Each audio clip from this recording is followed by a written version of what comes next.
Nous sommes de retour en direct sur le plateau de TV Finance. Nous sommes le 13 novembre 2025 et je suis ravi de vous retrouver pour cette nouvelle édition de votre émission quotidienne qui s'attache à comprendre l'actualité, comprendre le contexte boursier et vous proposer des stratégies d'investissement au trading les plus adaptées. Pour ce faire, eh bien, j'ai le plaisir, la joie, l'honneur de pouvoir être accompagné par David Furcage. Bonjour David. Mais je vous retourne cette joie, mon cher ami. Comment allez-vous ? Vous êtes adorable. Je vais très bien. Merci beaucoup. Merci beaucoup.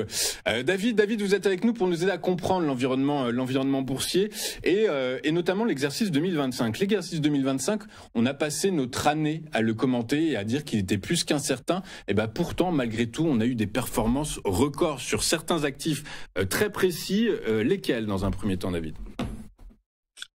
Alors, mon propos d'aujourd'hui consiste à évoquer justement ce dont vous parliez tout à l'heure avec votre interlocuteur, à savoir les capitalisations boursières. Et jeter un petit coup d'œil sur ce qui s'est passé en 2025, justement en matière de capitalisation boursière. À ce titre, vous avez sous les yeux, non pas un graphique, mais un tableau qui représente les principaux actifs boursiers et autres, et leur capitalisation boursière. Alors, en tête, cette année, en tous les cas, et depuis un certain temps, on peut observer que l'or a capté beaucoup d'intérêt de la part des investisseurs et suivi d'une série de pépites américaines technologiques.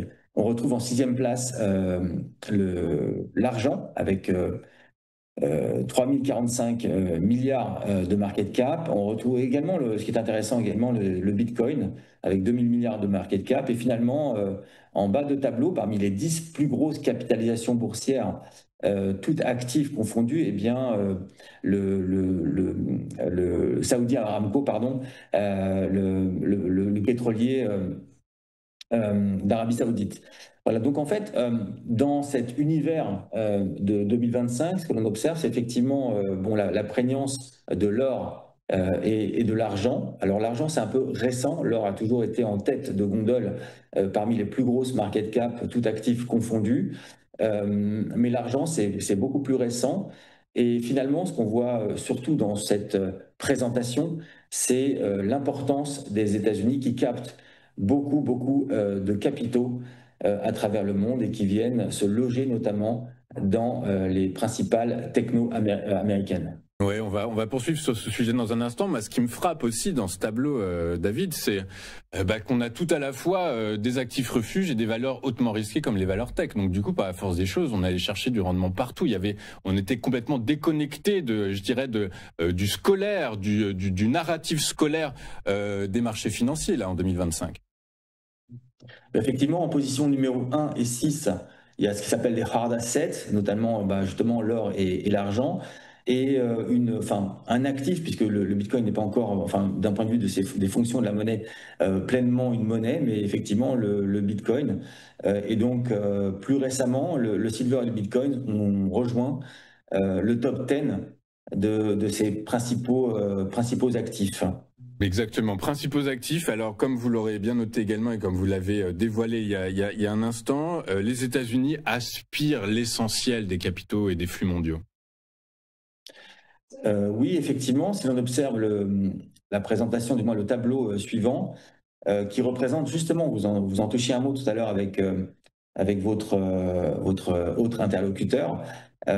Ici, vous avez sous les yeux les plus grands ETF par market capitalisation, c'est-à-dire ceux qui attirent le plus d'investisseurs, ceux dans lesquels il y a le plus d'attrait. Alors en premier, effectivement, il y a dans le top 3, on retrouve tout ce qui relève du SP500, donc beaucoup d'attrait pour le SP500, avec le ETF Vanguard, le ETF iShares notamment. Et puis en 5e position, on arrive rapidement à justement un ETF qui suit l'évolution du Nasdaq, ticker QQQ en 5e position, qui est un tracker produit par Invesco.